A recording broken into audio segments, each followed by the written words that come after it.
Tu veux combien? 500. Combien? 500. Non, 500. Ok, 600. C'est quoi mon chéri? Ah, papa. Retrait, mais comme ça. Retrait.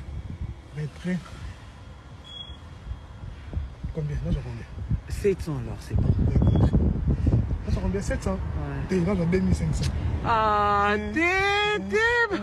Combien? mais aux années, mais ça, ça, on est Et bon, il est 2500. aux idées, ils ont des 150. Mais toi, tu es zéro et boy. Ah, l'histoire est comme la médaille, combien? Tout corrigé. Combien tu as dans 2000? 2000 peu boy. 2000 corrigé. Eh! Toi, tu as 1000. 1000 peu boy. Corrigé. Toi, tu as dans 900. 900 limite. Ah! 900. Compris 20 euros et 650 euros. Compris entre 20 euros. Argent bébé. Tu veux combien? 500. Combien? 500. Non, tu veux me quitter? Non, tu as me quitter. Non, 500. Ok, 600. C'est quoi mon chéri? Ah, papa. Retrait, mais comme ça. Retrait. Combien? Là, j'ai combien? 700 alors, c'est bon. Là, j'ai combien? 700? Ouais. Là, j'ai 2500. Ah, Combien? mais aux années, mais ça, ça, on est Tu veux combien? 500. Combien? 500. Non, tu veux me quitter? Non, tu as me quitter. Non, 500. Ok, 600. C'est quoi mon chéri? Ah, papa. Retrait, mais comme ça. Retrait. Combien? Là, j'ai combien? 700 alors, c'est bon. Là, j'ai combien? 700? Ouais. Là, j'ai 2500. Ah, Combien? mais aux années, mais ça, ça, on est Et bon, il est 2500. aux idées, ils ont des 150. Mais toi, tu es zéro et boy. L'histoire est boy. comme la médaille, combien? Tout corrigé. Combien tu as dans 2000? 2000 peu boy. 2000 corrigé. Eh! Toi, tu as 1000. 1000 peu boy. Corrigé. Toi, tu as dans 900. 900 limite. Ah! 900. Compris 20 euros et 650 euros. Compris entre 20 euros. Argent bébé.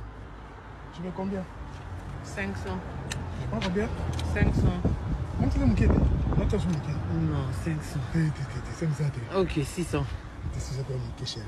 Ah, papa. Retrait, mais comme ça. Retrait. Combien? Là, j'ai combien? 700 alors, c'est bon. Là, j'ai combien? 700? Ouais. Là, j'ai 2500. Ah, Combien? mais aux années, mais ça, ça, on est Tu veux combien? 500. Combien? 500. Non, tu veux me quitter? Non, tu as me quitter. Non, 500. Ok, 600. C'est quoi mon chéri? Ah, papa. Retrait, mais comme ça. Retrait. Combien? Là, j'ai combien? 700 alors, c'est bon. Là, j'ai combien? 700? Ouais. Là, j'ai 2500. Ah, Combien? mais aux années, mais ça, ça, on est Et bon, il est 2500. aux idées, ils ont des 150. Mais toi, tu es zéro et boy. L'histoire est boy. comme la médaille, combien? Tout corrigé. Combien tu as dans 2000? 2000 peu boy. 2000 corrigé. Eh! Toi, tu as 1000. 1000 peu boy. Corrigé. Toi, tu as dans 900. 900 limite. Ah! 900. Compris 20 euros et 650 euros. Compris entre 20 euros. Argent bébé. Tu veux combien? 500. Combien? 500. Non, tu veux me quitter? Non, tu as me quitter. Non, 500. Ok, 600.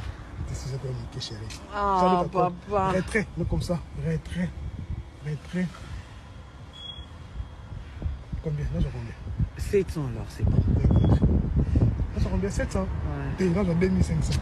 Ah, Combien? mais aux années, mais ça, ça, on est